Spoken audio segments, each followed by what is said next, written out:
Okay, so in this very short lecture, I'll be giving sort of overview on the various stages of thermonuclear fusion in stars. Well, you see, here, you see the stellar evolution, it basically involves the release of gravitational potential energy through contraction, right? So stellar evolution so basically involves release of gravitational potential energy through contraction with pauses whenever with pause. And why is it pause? Because, and this occurs whenever nuclear fuels are ignited. Whenever nuclear fuels are ignited. Okay, so as to supply the energy flow from the surface of the star. Now, the ashes of one set of nuclear reactions may become the fuel for the next set. That's the basic idea. Let's take an example.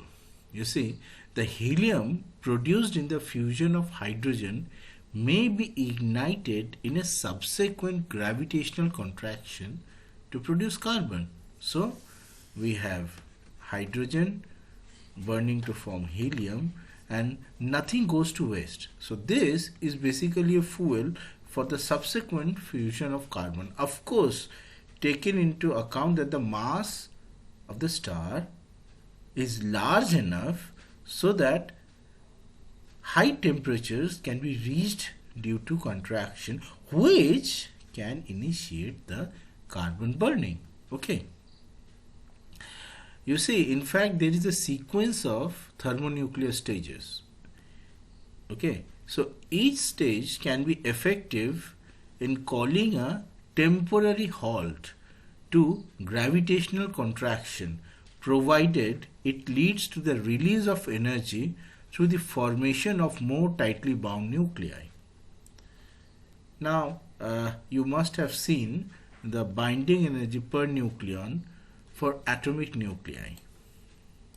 Here, yes, you can see. So this is the binding energy per nucleon curve for various atomic nuclei, and we do note this very important broad maximum around mass number 56, and this means that nuclei near iron in this periodic table are the most tightly bound here in this region.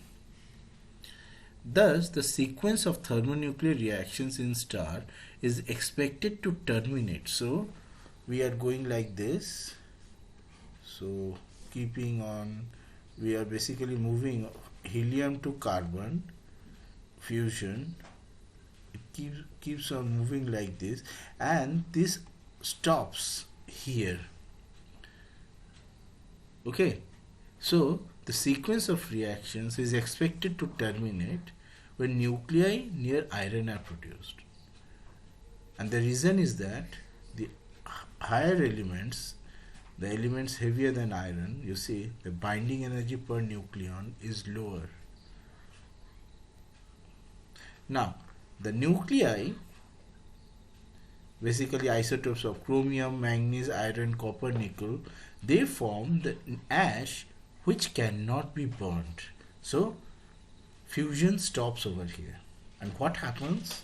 We will talk about it in a moment.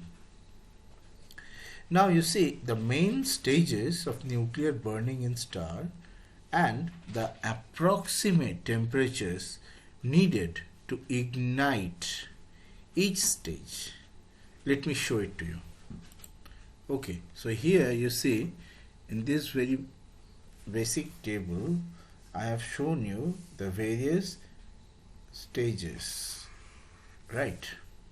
So what you can see are the very main stages of the nuclear burning process. So we have hydrogen burning, helium burning, carbon burning, neon, oxygen, silicon, right? And you see the end products. From hydrogen burning we get helium, and then from helium burning we get carbon, from carbon we get oxygen, and so on and so forth. So this is the step. It happens like this, and this is the fuel, this is the product. And here I have written down the ignition temperature approximate.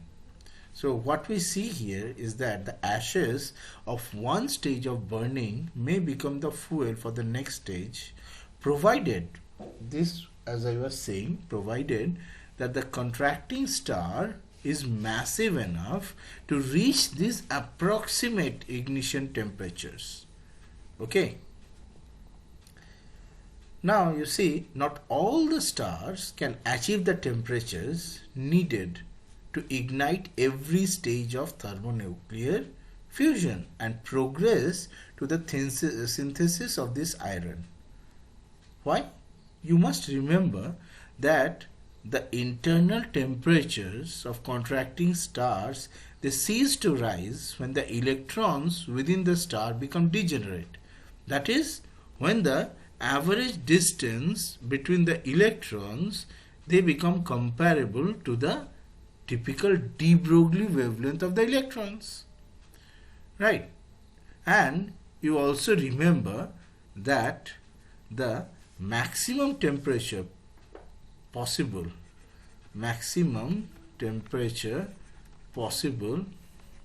is approximately proportional to m to the power 4 by 3. You can also check my other lecture where I have talked about minimum mass. Okay, maybe in a separate playlist, but you can see this. Thus, the mass of a contracting star basically determines the maximum temperature here. And this maximum temperature will basically decide which stages will be formed, which stage will happen in the fusion.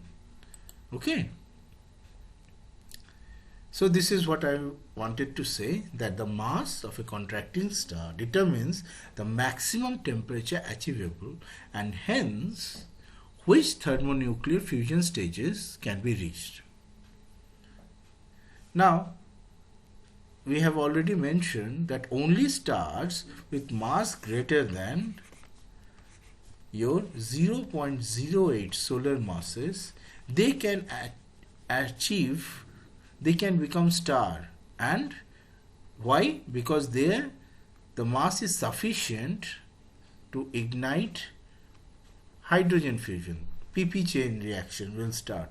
So this is the minimum mass for star, and below that it's not possible. The gravitationally bound system, we cannot call it a star. Basically we have brown dwarfs just below this. Now you see, talking about this hydrogen fusion, there are in fact two mechanisms for hydrogen fusion or hydrogen burning. One is the proton-proton chain, which is important in stars like Sun. So talking about hydrogen burning, one is your PP chain, which is important Sun-like stars, and another is your CNO cycle, which is important for more massive stars, where basically hydrogen fused to form helium via a set of reactions in which your carbon acts as catalyst, and this is also known as carbon-nitrogen cycle as well. Now we will talk about this in details in our course, but right now I would like to concentrate on this PP chain reaction. Okay. Now at present in our Sun, the luminosity that we will having is basically supplied by a set of or a chain of thermonuclear reactions known as PP chain reaction. Now let me write those reaction in detail. Okay, here. So these are the dominant reactions in this chain. So basically we have got 3 two-body reactions. Here this D represents your deuteron, basically an isotope of hydrogen with mass 2. Now you see each of these reactions is exothermic, so that the total energy released is equal to around 26 MeV per 4 helium produced. You see, this is the end result of this set of reactions, production of 4 helium. Now this energy must be released at a rate of around solar luminosity, at a rate of 4 into 10 to the power 26 watt. Right? It must be released at a rate of, in order to power the solar luminosity. That is this. This is the rate. Now you see all the reactions in this PP chain. What can you say about them? What type of reactions are they? Of course, they are two-body reactions. Okay, so you can say that they are two-body reactions. Fine. Next impression, what can you say about all of them? The next observation is that all of them are charged particle reactions. Right? Now, what can you say about charged particles? Say, for example, this proton-proton. Charged particles reaction means Coulomb interaction, right? So this means that all of these reactions are hindered because a Coulomb barrier tends to keep the positively charged nuclei apart. However, there is a significant probability that nuclei can tunnel quantum mechanically through a Coulomb barrier if the temperature is high, and this is the reason why we have got this hydrogen helium reaction. Helium as a result is formed because of this quantum mechanical tunneling. Now you see the interaction requires to effect fusion, the interaction which is required to effect fusion is different for each set of reactions. You see this first reaction over here, it relies on the weak nuclear interaction. So this is relying on weak nuclear interaction. Okay. The next one, this reaction, this relies on electromagnetic interaction.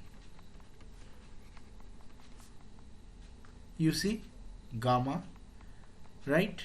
Here, neutrino, electron, weak nuclear interaction, electromagnetic interaction. What about this reaction? This basically relies, yes, you are right, on strong interaction.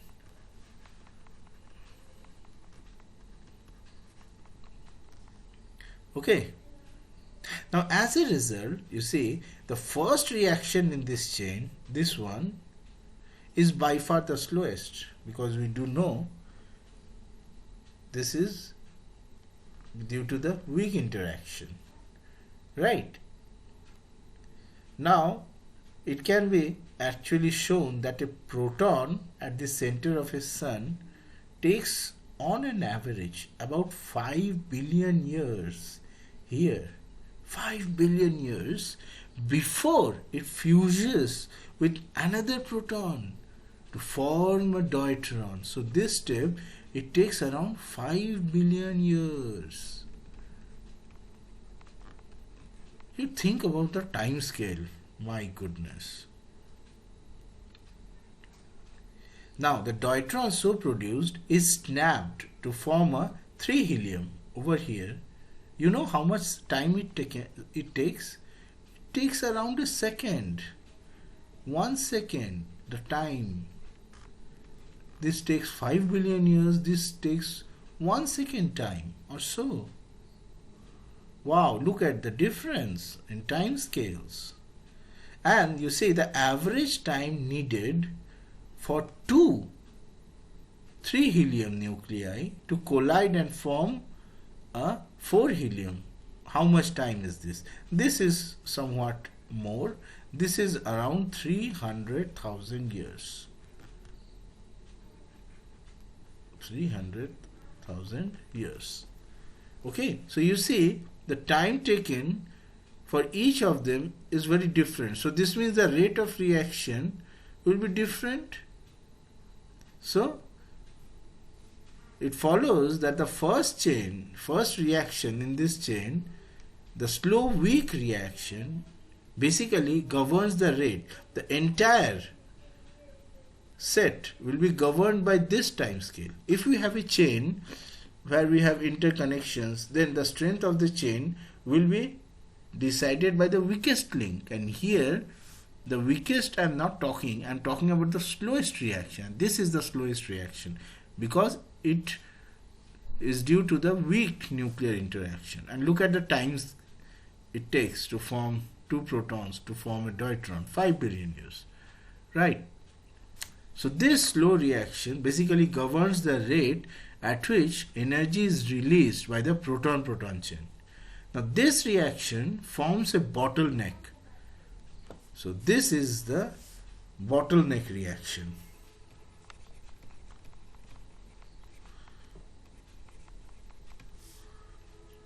And also the reaction which ultimately decides the nuclear reaction rate. So as I was saying, this reaction forms a bottleneck through which an immense store of hydrogen fuel is gradually processed. Very slowly we are getting the luminosity. So one consequence is that even though the total power released is huge, this one, the power density is very modest. On average, each kilogram of the sun generates only, so on an average, each kilogram of sun, you see, it generates only around 0.2 of a milliwatt. Now this is about, this number is about 10,000 times less than the power density generated by the metabolic activity in the human body. Can you imagine? Look at this. So this is approximately 10,000 times less than the power density of metabolic activity in a human body. Okay, now one more thing, you see, this weak reaction implies that as protons are consumed, neutrinos are emitted here. Now 4 protons are needed to produce a 4 helium. This we know. And a total release of 26 MeV or so. Hence, the rate of consumption of protons needed to power a solar photon luminosity of this number is how much? If you can do the calculation, you will see that the rate of consumption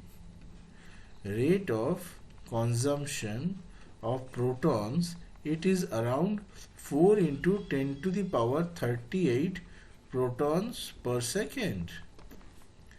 Now the fusion of these protons is also accompanied by the emission of at least 2 into 10 to the power 38 neutrinos per second. Now these weakly produced neutrinos can subsequently interact, but only weakly, via the weak nuclear interaction. However, you see, unlike photons, they pass through the sun and escape almost unhindered.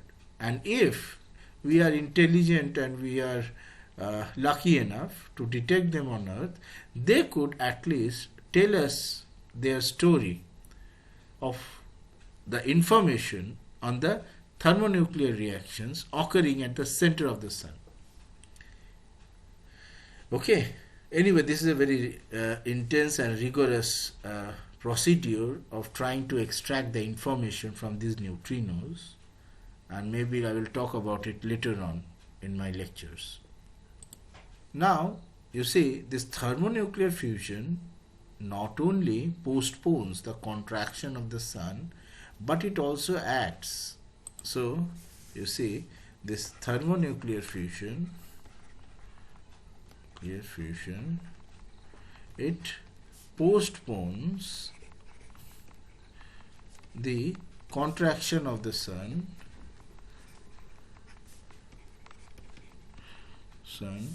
along with acting as a solar temperature regulator. Okay. Now you see, if the temperature rises, the nuclear reaction will increase and release more energy that can escape. Now, because the sun remains close to hydrostatic equilibrium, we can apply the Virial's theorem to see what happens when the total energy is increased in this way. And the result is, you know this, 2 kinetic energy plus EGR equal to 0, and we also have as a result E kinetic energy, and E total is equal to half of E gravitational. So this we know from your Virial theorem class, right? Now, so what do we learn from these two equations? So they basically tell us that there will be an increase in the gravitational energy and a decrease in the internal energy. So in other words, the sun will expand and cool. A parallel set of events will occur if the temperature falls. Then the energy released by the nuclear reaction will not be high enough to supply the energy lost by the sun, and the total energy will be reduced. And this reduction in the total energy will cause the sun to contract and heat up. So this is the basic idea behind how the sun acts as a solar temperature regulator. Now, this thermonuclear thermostat has postponed gravitational contraction and kept the sun steady for at least 4.5 billion years, and it will continue to do so until there is insufficient hydrogen at the center of the sun to fuel the proton-proton chain. Okay, this one, and supply the required solar luminosity of 4 into 10 to the power 26 watt.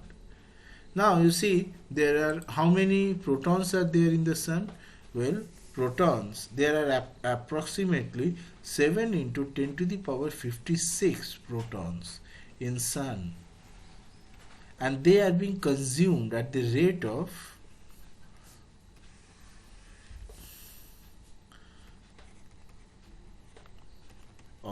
4 into 10 to the power 38 every second.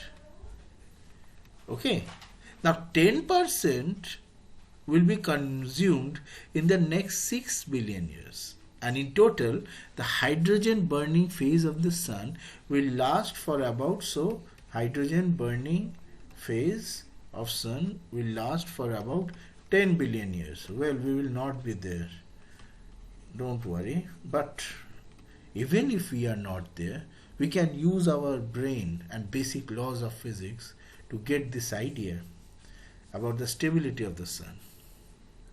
After this time, what will happen is that the central core of the sun will contract and heat up until the temperature and density are high enough to ignite the thermonuclear fusion of helium.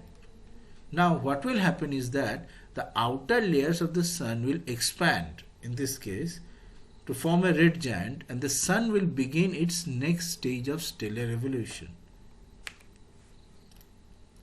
Well, when hydrogen seizes in the center of the star, when the hydrogen is gone, then helium core contracts under gravity and grows hotter. Right? So initially we have only hydrogen, later on slowly the central part, it keeps on becoming more and more and more and more helium only, and hydrogen burning forms in the shell. This is helium, and again this is the total star. Okay, and since this helium, there is no source of energy which supports the luminosity, and as a result hydrostatic equilibrium for this helium core will not be there, and it will contract under gravity, and as a result its temperature will increase. Now this increased temperature promotes hydrogen burning surrounding the core, and it also leads to an increase in pressure and a large expansion of the outer layers of the star. Now as hydrogen burning continues in the shell over here and grows outwards, more helium is produced and deposited in the helium core, which becomes hotter and denser. Well, you see, if the star is massive enough, then the core becomes sufficiently hot and dense for helium nuclei to fuse together to form carbon nuclei. And helium burning releases energy which causes the core to expand and cool. And a cooler core leads to a partial contraction of the outer layers of the star. And what happens is that the star is now a red giant with a luminosity dominantly powered by helium burning in a dense, hot central core. And the temperature and the density of the core is in between 1 and 2 into 10 to the power 8 Kelvin and 5, 10 to the power 5 and 10 to the power 8 kilogram per meter cube. This is the temperature, this is the density. What about the mass required? Well, to achieve these conditions, the initial mass of the star,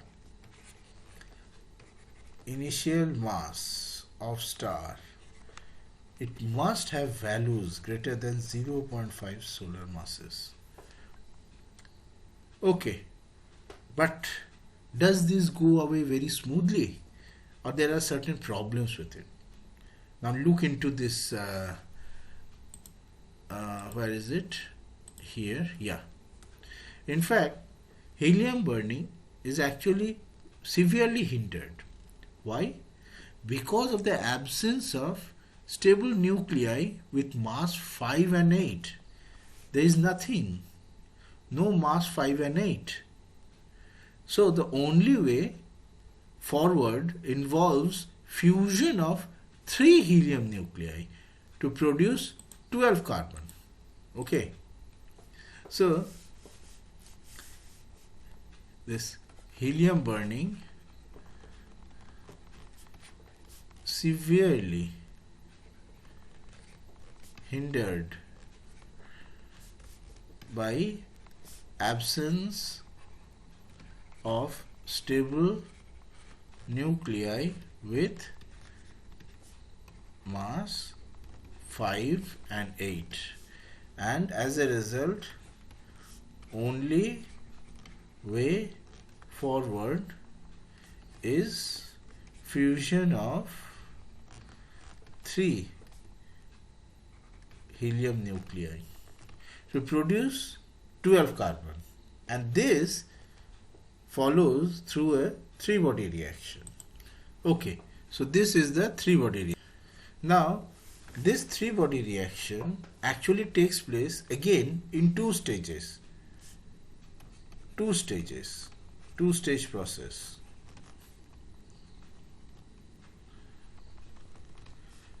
What happens is that 4 helium, they fuse to form an unstable 8 beryllium.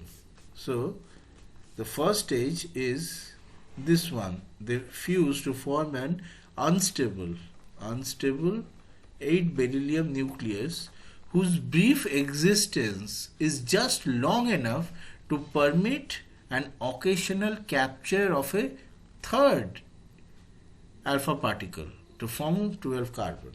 Now this requires both a very high density and high temperature. It is important to note that helium was produced but not burnt in Big Bang nucleosynthesis. The temperature was hot enough, but the density was too low. The high density and temperature needed for helium burning had to await the formation and evolution of massive stars. Now you see what happens after is that helium burning not only produces carbon, but it also leads to another virtually important element, that is oxygen, via this reaction. 16 oxygen plus gamma. And along with this, small amounts of 20 neon are also formed through this reaction. So you see, once we have undergone this stage of 12 carbon, other stages are also possible, and 20 neon can be formed. Now as helium is consumed in the center of the star, helium burning migrates to a shell surrounding the central core of carbon and oxygen, and this leads to an onion-like structure for the star. Okay, so onion-like structure, just like onion has peels, layers, so the heavier elements are in between and the lighter ones are outside. So in this case, hydrogen followed by helium followed by carbon, and so on and so forth. Fine. Okay. Now you see, stars with mass greater than, let's move forward, stars with mass greater than 8 solar masses or so, they can actually progress beyond helium burning and ignite carbon burning at temperatures of around 5 into 10 to the power 8 Kelvin. And as a result, elements like neon, sodium, magnesium can be formed. Now, you see, if this temperature it exceeds 10 to the power 9 Kelvin, then carbon burning can be followed by photodisintegration of neon to produce oxygen and helium nuclei. And the helium nuclei are then captured by undissociated neon nuclei to form magnesium. Well, I'll talk about the details later on in my lecture. I'm just telling you the entire story in a short. Basically, I'm giving you an overview. Now, the oxygen burning can take place to about 10 to the power 9 Kelvin to produce elements between magnesium and sulfur. And for stars with mass greater than, you see, 11 solar masses, they are able to reach temperatures as high as 3 into 10 to the power 9 Kelvin. And this is necessary for the ignition of the final stage of the thermonuclear fusion, and this is silicon burning stage. Right, that leads to formation of nuclei near iron in the periodic table, and such stars develop a structure consisting of concentric layers composed mostly of hydrogen, helium, carbon, neon, oxygen and silicon, surrounding a core of iron and nearby elements. Okay, so you see, what we have learned basically is that the mass of a star governs the extent to which it converts hydrogen to heavier elements, and contracting stars with mass approximately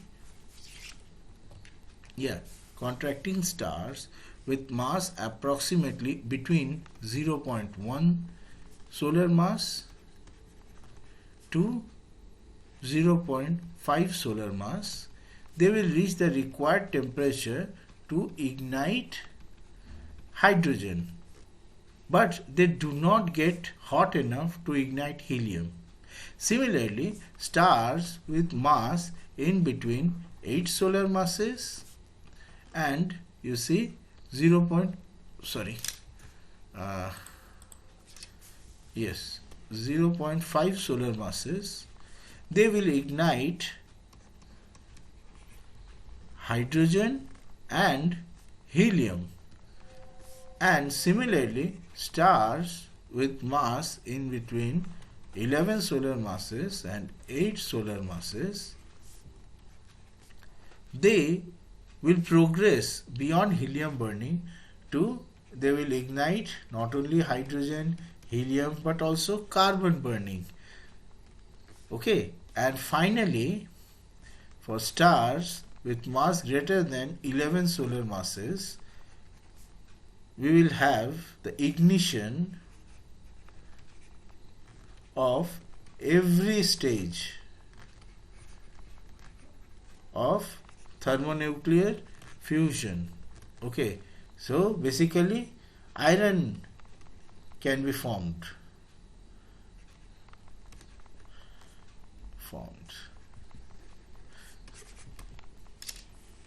Fine. Now what about after that? Of course there are elements near us which are heavier than iron. So how do they come into existence? Well, you see, the thermonuclear fusion provides a mechanism for the release of energy and the production of elements up to iron in the periodic table. But after that we need a mechanism, right, for existence of elements heavier than iron. Now in general, energy is needed to produce these elements and fusion of charged particles is not effective. So what is the way out? Come on, we have been thinking only in terms of charged particles. So are they the only thing out there? No, of course not. We do have uncharged particles as well. What about neutrons? You see, supernova, nova and many other explosions, they produce huge flux of neutrons. So of course they can affect your stable evolution. And in fact these elements, they owe their existence to neutron capture.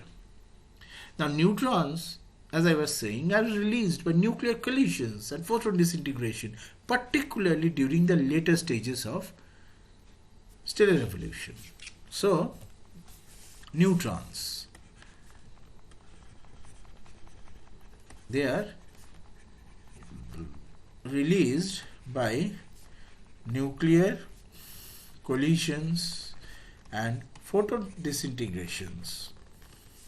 And because neutrons are electrically neutral, they are easily captured by nucleus to form a more massive nucleus with the same charge. Thus, the presence of neutrons can lead to the production of neutron-rich isotopes. Now, but they will not be stable, of course. So, such isotopes will eventually decay by beta decay. That means a neutron within the nucleus is converted into a proton and the atomic number of the nucleus increases by 1 unit. Now it is believed, you see, that the elements heavier than iron have been produced by sequences of neutron capture reactions followed by sequences of beta decays. So basically heavier elements above iron, they are formed by sequences of N capture followed by sequences of beta decays. Now the production of neutrons in an evolved star is normally a slow process, and any nucleus formed by neutron capture will have plenty of time to beta decay. See, for example, we have 56 iron, and let me give you an idea also. Suppose it's a stable nucleus, right? Now suppose we know that there is a huge flux of incoming neutrons from some event, catastrophic event nearby. in the star that we are considering. So we have a star whose core new iron has formed, and in the so the core of the star is iron over here, and other elements are also there, and there's a huge bunch of neutrons coming from a catastrophic event, and the rate of the neutron flux is, say, we are getting 1 neutron every 10 minutes. 1 neutron every 10 minutes. So now look at the lifetime of 56 iron, half-life. It's stable. So it will just absorb 1 neutron, and it will form 56 iron. Right? Now, what will happen next? After 10 minutes, another neutron comes. You can think of it like that. And then what will happen? You see, 57 iron, suppose it is not stable.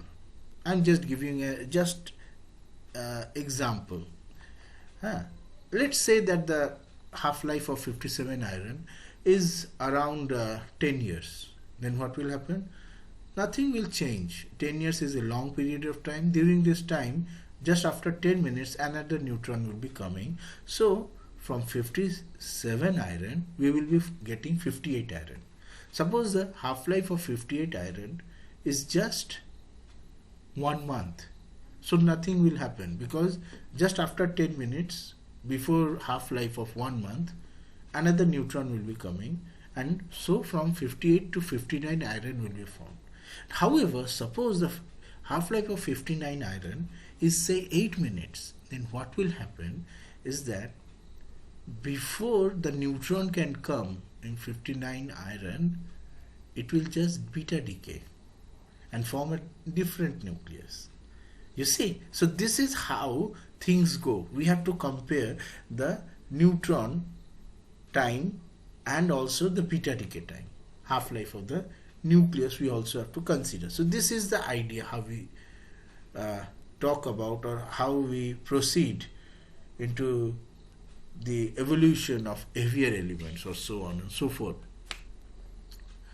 Okay, now so as I was saying, you see, any nucleus formed by neutron capture will have plenty of time to beta decay, and this process of forming atomic nuclei is a slow process, because why S? Because S stands for slow here, and I am talking about production of neutrons in an evolved star, which is a slow process in general. However, you see, neutron production may become very rapid during the final stage of evolution of a massive star, and we will see later on that this stage involves the collapse of a central core of iron, which can lead to an ejection of the outer layers of the star to form a supernova.